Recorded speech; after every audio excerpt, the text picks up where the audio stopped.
तो नमस्कार मित्रों, આજના આ વિડીયોમાં આપણે BA semester 1 Sanskrit paper number છે એસી 104 એટલે કે અહીંયા ફરજિયાત સંસ્કૃત અથવા કમ્પલસરી સંસ્કૃત કહી શકાય. તેમાં એસી 104 પંચતંત્ર મિત્રબિંદ એ 1 થી 4 જે વાર્તાઓ છે એના એ આપણે પેપર સ્ટાઇલ સાથે મોસ્ટ ટાઈમ જેવા લોંગ ક્વેશ્ચન આપીશું.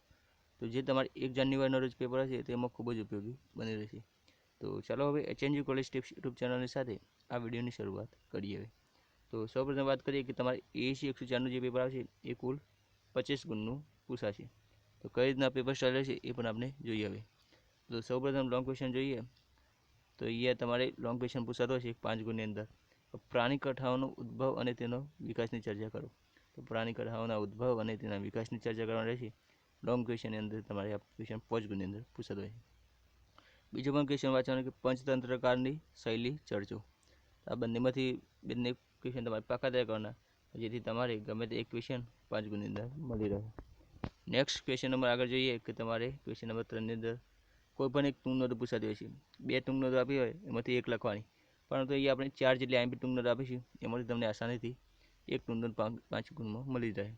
પંચતંત્રનો બોધ, મૂર્ખ કાચબાની વાર્તા, મત્સ્યત્રય કથા એટલે કે 3 માછલીઓની વાર્તાઓ અને ચકલી અને હાથીની વાર્તા. તો આ 4 મિત્રો ટૂંકનોંધો તમારે પાકી તૈયાર કરવાની કે જેથી 5 ગુણની અંદર તમને ક્વેશ્ચન મળી રહે. ક્વેશ્ચન નંબર 4ની અંદર વિકલ્પો આવતા હોય છે કે જે 10 ગુણના. જોઈએ પેપર સ્ટાઇલની વાત કરીએ. આપણે તમને જણાવીશું કે પહેલાં તમારે 2માંથી એક ગદ્ય ખંડનો જે અનુવાદ કરવાનો રહેશે એ 5 ગુણની અંદર પૂછાતો હોય છે, જે જોઈ શકતા છો. ત્યારબાદ આપણે લોંગ ક્વેશ્ચનની વાત કરી, એ પણ તમારે 5 ગુણનો પૂછાતો હોય. ટૂંકનોંધમાંથી એક ટૂંકનોંધ લખવાની, એના પણ 5 ગુણ, અને 12માંથી 10 વિકલ્પો. તો એ રીતની પણ પેપર સ્ટાઇલ આવી શકે. બાકી 9, 7, 9નું પણ મિત્રો જે પેપર સ્ટાઇલ છે એ પૂછાય તો તમારે વિકલ્પો પૂછાતા નથી.